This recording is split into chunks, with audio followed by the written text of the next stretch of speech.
সকলে কেমন আছো? আশা করি ভালো আছো, সুস্থ আছো। আমি খুব ভালো আছি, সুস্থ আছি। সকালবেলা উঠে বাসি কাজ সেরে একদম পুরো মানে জামা বাসি কাপড় চোপড় ছেড়ে চলে আসলাম এখানটায়। আর এখানে দেখো আমি কি বসেছি, গরম জল বসাচ্ছি, কারণ এর মধ্যে আমি এখন গরম জলটার মধ্যে আমি এখন সোয়াবিন রেখে দেবো, তাই জন্য। আর সোয়াবিন করবো আজকেও, তাই জন্য এটা মানে গরম জলটা বসাচ্ছি। আর এর মধ্যে ছেলে এসেছে, শনিবারে ছেলের কম্পিউটার ক্লাস থাকে। আর কম্পিউটার ক্লাসে হচ্ছে তোমার মানে বিকেলে 6টার থেকে থাকে, তো তাই ওরকে কম্পিউটারের হোমওয়ার্ক দিয়েছিল, সেই হোমওয়ার্কগুলো করেছে, প্লাস ওইগুলো মুখস্থ করে না। তাই আমাকে ধরতে বলেছে যে মা কম্পিউটার এগুলো ধরো, তাই আমি ধরতে ধরলাম ওকে। ওর বাবা পাশে দাঁড়িয়ে রয়েছে, কিন্তু ওর বাবাকে বলবে না যে তুমি বাবা ধরো, কি জানি না কেন এরকম করে। তা আমি কাজ করতে করতে ওর পড়াগুলো আমি ধরলাম। আর এখানে আমি মুগের ডালটা করলাম, মুগের ডালটা করে আমি তারপরে আমি এখানে ভাতটা বসিয়ে দিয়েছি। ভাতটা বসিয়ে দিয়ে আমি এখানে চলে আসলাম মাথাটা আঁচড়াতে। বিছানাটাও আমার তোলা হয়নি, বিছানাটা ওখানে রাখা আছে, তা বিছানাটাও তুলিনি, তাই জন্য। আর এখানে দেখছো আমি কত সুন্দর হাসছি, কিন্তু কি বলতো একটু পরে আবার আমার চোখে জল দেখতে পারবে, কারণ একটু পরে আমার আবার কান্না শুরু হয়ে যাবে। ভুল বোঝার মানুষ অনেকেই আছে, ভুল শিক্ষা দেওয়ার মানুষ অনেকেই আছে, ভুল পথে নিয়ে যাওয়ার মানুষ অনেকেই আছে, কিন্তু সেই ভুল পথ থেকে সঠিক পথে নিয়ে যাওয়ার মানুষ কাউকেই তুমি পাবে না। ভুল শিক্ষাগুলো মানুষ সবাই দেবে, কিন্তু সুশিক্ষা কেউ দেবে না। সবাই চাইবে তোমাকে টেনে নিচে নামাতে, কিন্তু কেউ চাইবে না যে তুমি বড় হও বা উপরে ওঠো, এমনটা কেউ চাইবে না। সবাই চাইবে যে তুমি দুঃখে কষ্টে এমন ভাবে থাকো, মানে এর বাড়ি ওর বাড়ি ভিক্ষা করে হাত পাতে চেয়ে এইরকম ভাবেই তুমি থাকো, কিন্তু কেউ চাইবে না যে তুমি নির্দিষ্ট একটা মানে জিনিস একটা কাজে দাঁড়িয়ে সেখান থেকে পয়সা ইনকাম করে, বা নিজের সৎ পথে দাঁড়িয়ে পয়সা ইনকাম করে সেই পথ থেকে পরিবারের পাশে দাঁড়ানো বা নিজে সঠিকভাবে থাকা, এরকম কেউ চায় না। কিন্তু আর এটা মানে যে কোনো কাজ মানুষের করতে গেলে মানুষের পেছনে 10টা খারাপ লোক লেগে যাবে। সেই খারাপ লোকটা কি করবে, যখন দেখবে তুমি আস্তে আস্তে উপরে উঠছো, তখন তোমাকে এমন ভাবে টেনে নিচে নামানোর চেষ্টা করবে যে তুমি যাতে নিচে নেমে যাও। নিচে নেমে আগে যেরকম ছিলে সেরকম ভাবে থাকো, ওটা হয়তো দেখতে ওরা বেশি ভালোবাসবে, যে যেরকম ভাবে আগে তুমি ছিলে সেরকম ভাবে থাকো, ওইভাবে চলো।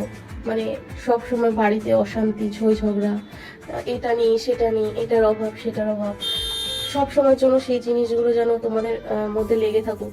মানুষ কিন্তু সেগুলোই চাইবে।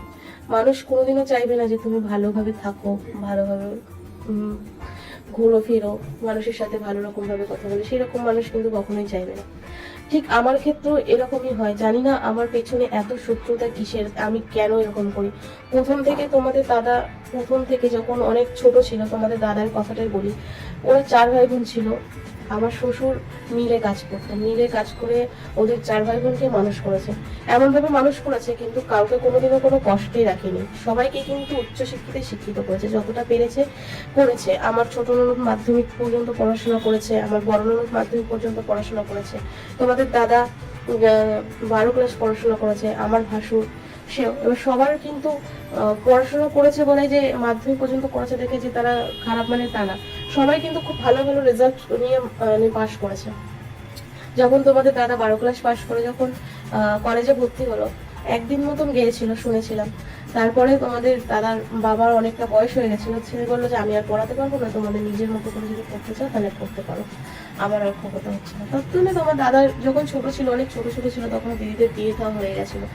তা ও তখন কি করলো, পড়াটা ছেড়ে দিল। পড়াটা ছেড়ে দিয়ে ওর বাবার হাত ধরে ওর বাবার বন্ধুর সাথে এক জায়গায় কাজে লেগে গেল, হোটেলে।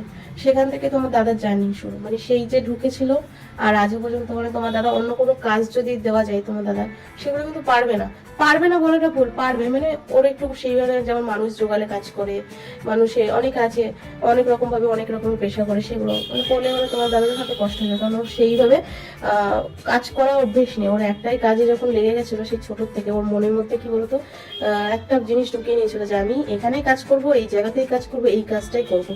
তা সেই হিসাবে করে ওর কোনো মানে যে কাজের মধ্যে ও ঢুকেছে এখন, সেই কাজের মধ্যে কখনো